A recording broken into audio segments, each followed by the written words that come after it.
What is going on, guys? It's your friendly neighbourhood drunk Scotsman here, and yeah, I'm back after a month hiatus due to personal things. I won't get into it too much, but basically just life getting in the way, and I wasn't able to make videos for about a month, which I did try to find the time, so I do apologise, guys, just stuff getting in the way. But anyway, we are back, and for my first video back, I wanted to comment on a new situation that's arisen from the official Sony account declaring that from 2028 there will be no more physical games released for Sony platforms, i.e., the PlayStation. Now, I guess all I can say is crack open a cold one and let's get into this. So, with the declaration of no more physical games from Sony as of 2028, it kind of leads you into a discussion of, is this it for physical media when it comes to gaming as a whole, rather than just Sony? Because in a sense, they're following PC route, where digital media hasn't existed for a long, sorry, not digital, physical media hasn't existed for a long time now on PC.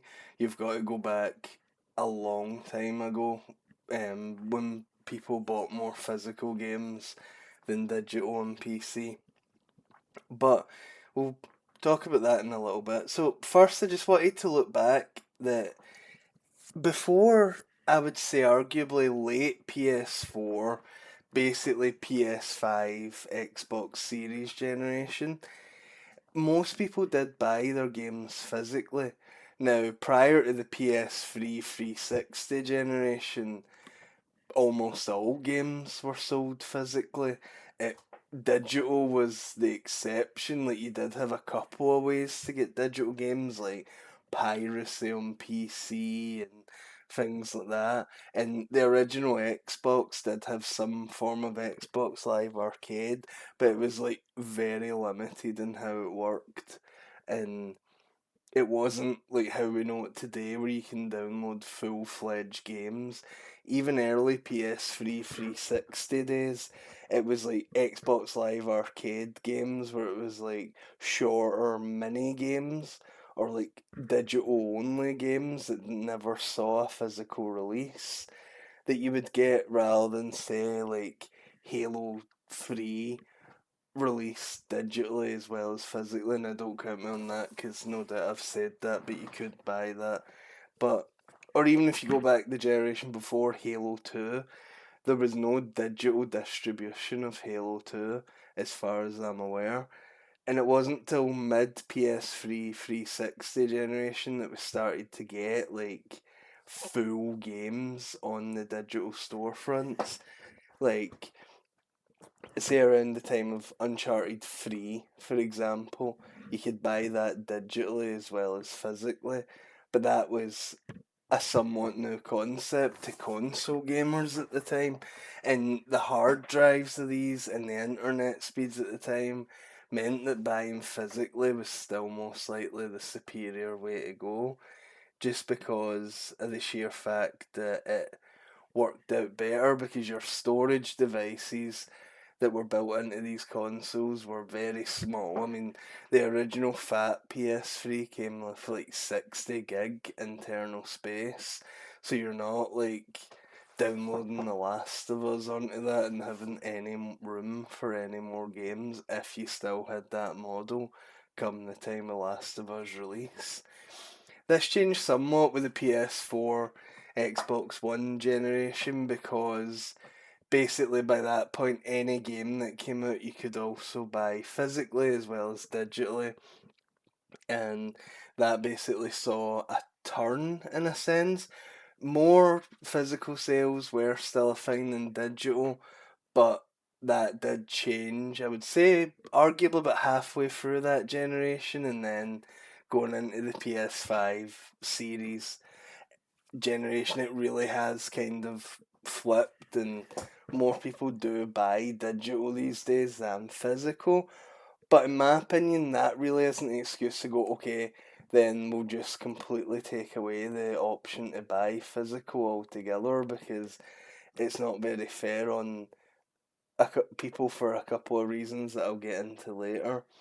But like I've said before, this was the case for PC gamers for since what, the late 2000s, when Steam became the norm, and then you've got Steam, GOG, Epic Games, piracy. Obviously, that's not legal. Don't pirate games, kids. But on PC, you have options that you don't have on console. If you take away the physical games, it's what Sony decides you're paying for it, or that's it. It's not like you can't say, oh, this game's on sale on this platform, I'll go buy it on there instead of Steam, or GOG lets you keep your games forever, DRM free, so I'll buy them on there. You don't have that choice with consoles. So then Sony's essentially becoming a monopoly on their own platform, because now people have no choice but to buy games directly from them, and that's not right, because it's anti-consumer as all hell, and this probably will start deterring a lot of people from going on to play on PlayStation in the future.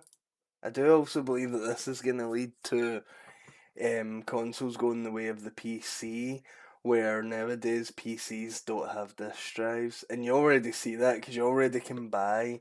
I mean, the Xbox Series S, there's an all digital edition of that, as well as there's an all digital edition of the normal PS5, as well as the PS5 Pro, I believe.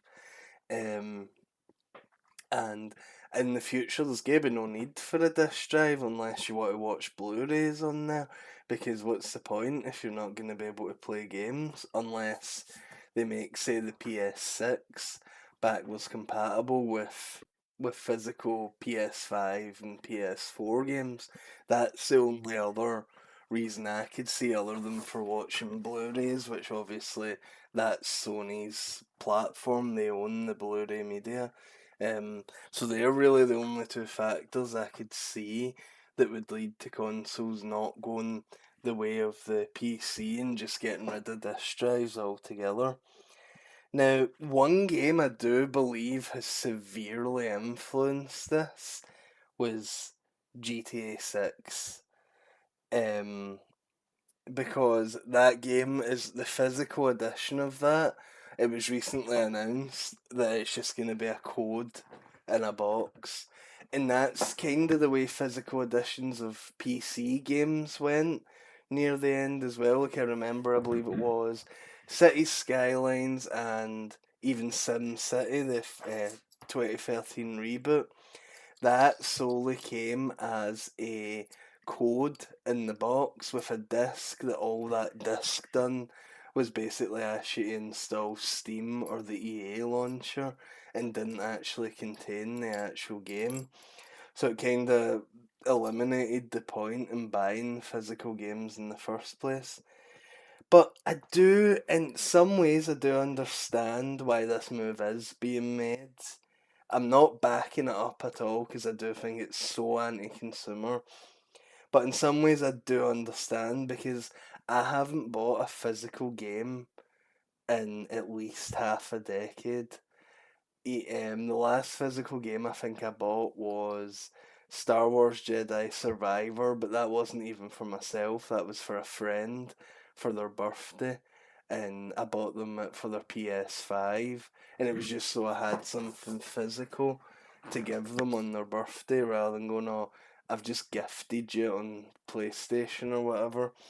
But before that, I genuinely can't tell you the last time I bought a non-retro game, so like PS3 and before, physically. And I couldn't even tell before I switched over to PC. I couldn't even tell you the last PS4 game I bought physically. I legit think it was something like Black Flag or something like that. Or like the original Overwatch, which is now digital only, obviously. So I do understand why they have done it, because the need for physical games has decreased, but they do need to understand that it hasn't gone away completely. I mean, look at Nintendo. Another example, like the GTA one, would be the Nintendo Game Key cartridges, or game license cartridges for the Switch too.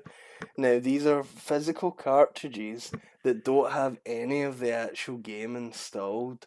All it is basically a license key and a cartridge that goes, yeah, they've legally bought this game, download it onto the console, but you still, even though you've downloaded it, you can't play it without this in your system. Stuff like that, I don't really get, because what is the point if you have to download it anyway? And as I said, using the SimCity and City Skylines example, that was the dying signs of physical media on PC, and it's like history is literally just repeating itself on Sony's consoles and Nintendo's all over again with this sort of behaviour. Now, I do kind of get as well, so a reason for this move would be to deter illegal physical distribution. So back in the day, you used to be able to hire someone at like a flea market or whatever to quote unquote jailbreak, or as we call it here in Scotland, chip your consoles. So like basically you could pay someone like a tenner and they would do something to your PS2 that would make it so you could just burn games onto a DVD as long as you had the ISO file, burn it, and it would run on your PS2. And I believe 360 and PS3 you could do this on as well. But recently, it is kind of not really a thing anymore, unless jailbreaking a console is still a thing to this day. Like jailbreaking PS5s do exist, but the way it's done is the second you connect it to Sony's services, they basically brick the console right away. So it's only really useful if you solely want to play single player games on that console for free. And as I said, it exists in a limited capacity today, but not as much as it did. Because back when I was growing up and stuff, it was rampant. Like most people I know either knew someone or they were the ones with a chipped console. And obviously, it won't deter people from using illegal copies of digital games, because that's never gonna go away. Like they've been trying to deal with that on PC for nearly 30 years now, basically, since the internet became a thing, like LimeWire and all that, the Pirate Bay, stuff like that back in the day, and still to this day. It never stopped on PC, and arguably when they went to digital only, it only increased because it was the only option, which meant people worked on jailbreaking the digital copies more, and there were more people working on it. So, like, yeah, the game released, and then within 24 hours, you could download a fully patched, jailbroken copy of it, and it still happens today. It's never went away, and it most likely never will, because there's no way to completely stop it. So if they are doing this as a way of deterring piracy, it will most likely just increase like it did on PC.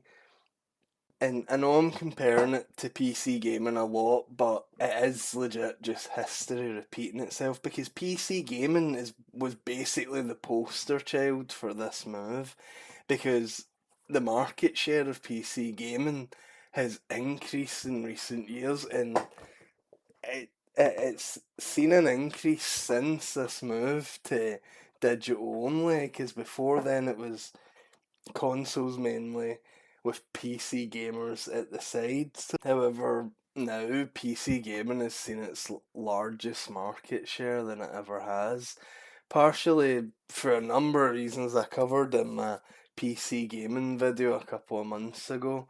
Um, that it was just put stuff like consoles are more like PCs than ever before, the rising costs of stuff like that. But another huge part of it was most likely the ability to get games quite easily because of it being digital only. However, this when it comes to someone who loves retro games, this move's gonna be horrible from a game preservation standpoint, because once these digital storefronts and servers go offline, unless someone on like the Pirate Bay or something has kept copies of this game sitting, there's no way to bring these games back unless fan mods or, as I say, is a remaster or someone's preserved it themselves digitally. And it has happened on Steam quite a lot. I mean, there's games in my Steam library where, because I bought them before they were delisted, I can still download and play them, but people can't buy them anymore. And it means that these people are up shit creek without a paddle, basically, if they want to experience these games in the future when they couldn't before. And also, it's really bad for people with bad internet connections because they're going to see no benefit to this at all, and it's purely going to increase the frustrations because even in 2026, not everyone's got good internet. And it means if they want to play on a Sony console now, they can't really, or they'll only be able to play like one game at a time because games are doing nothing but increasing in size while maybe their internet speed isn't going up along with it. So a game like say Final Fantasy VII Rebirth, which I've been playing recently, that's a 180 gig game. You're on if you're still on like 20 megabyte per second internet, that's gonna take you like 3 days to download, and you're just not gonna want to bother with that. And it's also gonna alienate people who don't necessarily have great finances either, because pre-owned games they're gonna cease to exist because there's no digital way of transferring ownership of a game. Like you can't, for example, I couldn't go and sell. Oh, I'd never get to play this game again. I can't go on and sell one of my Steam games that I know I'm never gonna play again. It's just gonna sit there. Whereas if I had the physical copy, I could go to, obviously back in the day, Blockbuster, but here in the UK it's like Game or whatever. In America it would be like GameStop. I believe they don't even take pre-owned games anymore. But it alienates people with poor finances that rely on the cheaper prices of used games because unless they wait for a sale that for some games it just never happens, or when it is on sale it's like £10 off, big whoop, do you know what I mean? So that's a complete big part of the market that's just going to get alienated and will probably lean more towards piracy, and at the end of the day it would be purely Sony's fault because at least on PC Steam sales are legendary, and like Epic Games they give away free games every now and then, and GOG they have pretty good sales as well. So they need to come up with some form of not alienating this market that relies on cheaper used games. But the only potential future for me for these games from a game preservation standpoint, like I said before, is if people have kept the digital files, preserved them, and we get like some sort of emulator in the future, like the PS3 emulator, Xbox 360. I mean, we still don't have that great functioning PS4 emulator, so you can forget about a PS5 emulator anytime soon. So it might be a case of some of these games that will come out for, say, the PS6. You might be waiting like 20 years before you can play them on another platform if they ever get taken offline, because it's all about hoping one day one of us in the community will have the urge to just go, yeah, we're going to create an emulator and it's going to work, and then the whole development process of that can take years, making sure games are actually compatible with it, all games, or as many as possible, and each game has its own little quirks, and then will it run with modern hardware at the time? but it's more of a hope than a thing that will happen. I believe it will, in a sense, because we've yet to have a generation that hasn't been able to have a emulator at some point, because the PS4 emulator is being worked on, it's just not finished yet. But overall, this decision by Sony, it's gonna have consequences that that we can predict now, and I've talked about in this video. But also, there's ones that we don't even know about just now, and it could potentially change as a whole console gaming forever, resulting in it basically just being like PC is now. And at that point, like, what is the point in consoles existing and people not just having their own platforms? Or just jumping ship and going to PC, like I feel a lot of people have in recent years. Because it basically is, the hardware's like PC, it's going digital only like PC. So at that point, just get a PC where the performance is better, the graphics are better, you're more customizable. Basically, everything I'd said in my PC gaming video is relevant here, because they're alienating their own fan base by getting rid of everything that makes consoles unique. But and I do also feel that if Nintendo and Xbox also follow suit with this and become digital only as well, it's gonna change the face of gaming forever. Nintendo a bit not so much, like because of their Switch and the whole portability thing and that. Because as much as stuff like the Steam Deck and that is good, it's still the Switch and that still has that Nintendo charm to it that makes it that bit different. But overall, this whole decision, it's just gonna have impacts that are gonna change gaming forever. But all we can do is wait and see what happens at this point, and hopefully it's not as a depressing future as I might have made out in this video. I mean, I'm on PC, so this doesn't affect me whatsoever, really. I mean, as I said before, I'll just wait the 20 years for an emulator, because I've also announced recently that no more Sony exclusives will be coming to PC either.